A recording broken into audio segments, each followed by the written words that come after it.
이락 북부 지역을 지나가고 있던 시골 버스가 하나 있었습니다.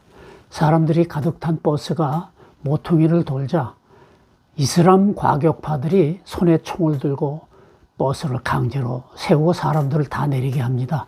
그리고 이슬람 믿는 사람들, 기독교를 믿는 사람들은 따로 세우고 예지디 사람들만 골라서 한쪽으로 끌고 가서 무릎을 꿇게 하고는 사정없이 총을 쏴서 죽여버립니다. 예지디인들은 죽으면서도 우리도 하나님을 믿는데 왜 우리를 죽입니까 하고 외치면서 죽어가죠. 도대체 왜 무슬림 과격파들은 예지디 사람들을 죽이고 멸살시키려고 할까요?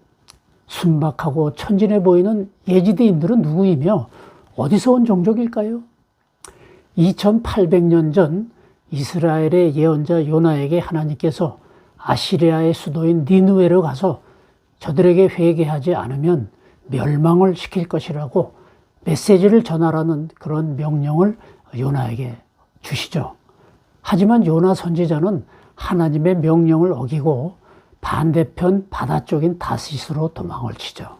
그 당시 아시리아 사람들은 사악한 종족이어서 이스라엘 사람들을 잡아서 눈을 뽑고 또 가죽을 산채로 벗겨 죽이는 등 아주 갖은 악행을 저질렀던 그런 사람들이어서 이스라엘 사람들은 그들이 멸망당하기를 고대하고 있었는데 하나님께서 그들을 멸망시키겠다는 명령을 요나에게 주자 요나는 그 명령을 어기고 도망을 친 것이죠. 그는 그 바다로 도망을 쳐서 다시스로 가는 배를 탔지만 바다가 풍랑이 일고 그가 탄 배가 파선에 이르자 그는 자기를 바다에 던질 것을 사람들에게 말하고 그는 바다에 던져졌고 배는 난파를 면했지만은 이 요나는 큰 물고기에게 잡혀서 물고기 뱃속에서 사흘을 견디다가 물고기가 그를 육지에 토해내자 목숨을 건집니다. 그리고는 마음은 내키지 않았지만은 그 니느웨 성으로 가서 외치죠. 너희가 회개하지 않으면 하나님께서 너희를 멸망시킬 것이다. 하지만 그는 그렇게 외치면서도 저들은 회개하지 않을 것이고 악한 자들이므로 하나님께서 멸망을 시킬 것이다 라고 기대를 했습니다. 근데 뜻밖에도 니느웨 사람들이 회개하고 금식하고 죄를 뒤집어 쓰고 하나님 앞에 회개하자 그만 하나님께서 저들을 용서하시는 것이었습니다. 아니 저 악독한 사람들을 멸망을 시켜야 마땅한데 왜 하나님은 저들을 용서하십니까? 그때 하나님께서 말씀을 하시죠. 니느웨에는 좌우를 분별 못하는 자가 12만 명이나 있노라고.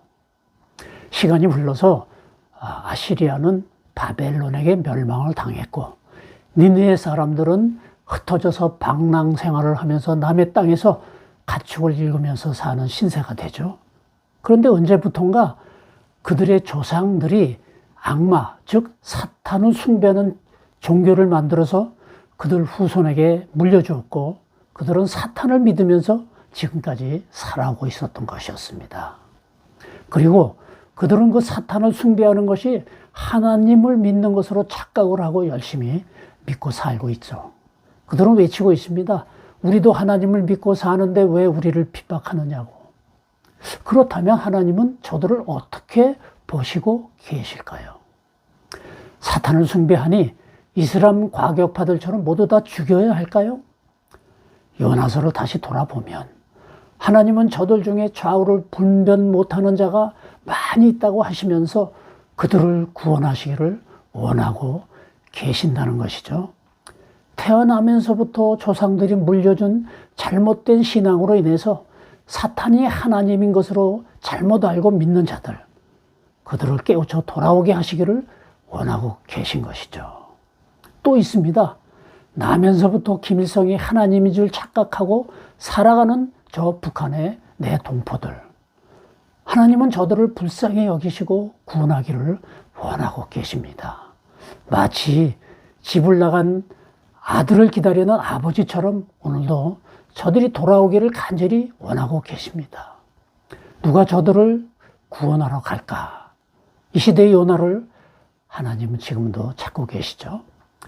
저들을 위해 기도하는 마음으로 한 주간을 보내시는 우리 모두가 되시기를 예수님 이름으로 기원합니다. 할렐루야.